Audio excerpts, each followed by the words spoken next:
2NURFM, a broadcast service of the University of Newcastle. 2NURFM 103.7, time for our weekly look at some of the things that are happening in the world of politics. We do that with the Professor of Politics from the University of Newcastle, Jim Jose. Good morning. Good morning, Mark. I believe almost everybody in your department's over in the UK at the moment. You've got the short straw and you've got to stay. Yes, there's a delegation at the Aston Business School doing a number of interesting things, but You're stuck here with us. It's okay. well, there are worse fates, Mark. There could be. So look, this morning I want to take another look at the religious discrimination bill that actually is up for, it's under its consultation process at the moment. Firstly, I guess, how did we get here that this bill is something that we need to have a look at? Yes, Mark, the bill's now in before the Parliament, and there's a month's consultation about its provisions, and members of the public can have a say, if they choose. How do we get here? Well, it's basically a political payoff by the government to its supporters within, pretty much within the Liberal Party, for the basically the electoral support they've got, and the price they're paying is to enact some form of legislation around religious discrimination.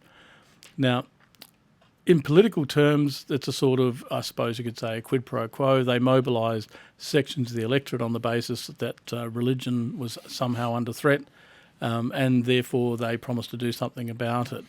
Putting that to one side, because that's just, in a sense, the sort of standard politicking, there is a case to be made, I think, that there is a need for some degree of protection from religious discrimination, or protecting religions from discrimination, because we don't have any specific protections in the Constitution as such, only a protection that says that the government, that is to say the Commonwealth government, will not favour one religion over another. The bill that's currently before the Parliament purports to remedy that situation so that, like race discrimination, sex discrimination and so forth, the religions will have that protection. And on the surface that seems to be reasonable.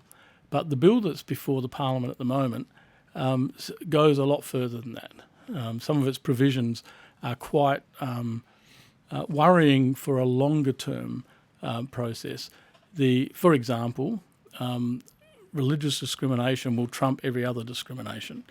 So all the existing legislation will end up, in effect, being, as the bill currently stands, subordinate to religious discrimination. So what that means is that if you genuinely, and the emphasis is on how do you prove genuineness, but that's another story, if you believe a certain thing based on your religion, and then you make a statement that might in any other circumstance be deemed as racially discriminatory or sexually discriminatory or ageist or whatever, you're not going to be liable because you have made it on the basis of genuine religious belief. So that opens up a huge set of future problems, because basically in the end it's very difficult to prove that someone's not holding a genuine belief. So just to give one example, if for example that you hold a belief that X is a Z, and I'm trying not to use specific forms here for fear of being misinterpreted, but if you believe that sort of, shall we say, person X is a Z, and you state that, and it turns out that in other circumstances that would be discriminatory, you're exempt from prosecution. You have a legitimate defence. No other form of discrimination has that level of protection or leeway. So this is a worrying aspect of it. The other aspect too, Mark, that is a bit worrying, like most areas, there's no definition of religion. There's no specific way in the legislation. They don't define what is a religion. There is a High Court ruling that back in, I think it was, I can't remember the date now, but it was about the Church of Scientology. And there was a ruling given by the High Court that a religion has to have some belief or has to posit some supernatural being, concept, entity that guides the belief system, and that it has to have a form of, shall we say, canonical beliefs or codes of conduct that form part of and are derived from that belief in the supernatural entity. That leaves it pretty wide open for almost everything. I mean, there are some peculiar areas that have become deemed to be religions, and some areas that have been deemed not to be religions, like the Jedis, for example. Evidently there's about 70 or 80,000 people in Australia who put that down as their religion in the last census.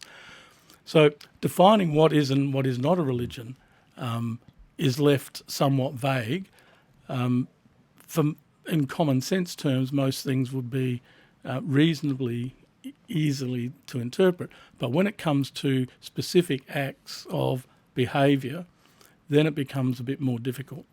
So with all of that happening, I guess, in the foreground, we sort of look at this month of consultation. I would imagine lots of different stakeholders with lots of different voices to be heard. This is going to be an interesting month or so. Yeah, well, one of the provisions that has also is around employer liability. So employers, if they're in businesses turning over 50 million or less, they're not necessarily liable for, hang on, let me put it this way. If an employer demands certain codes of behaviour or certain conformity, that is to say, doesn't allow you to express certain views which are genuinely held religious beliefs, they're not allowed to do that under the legislation.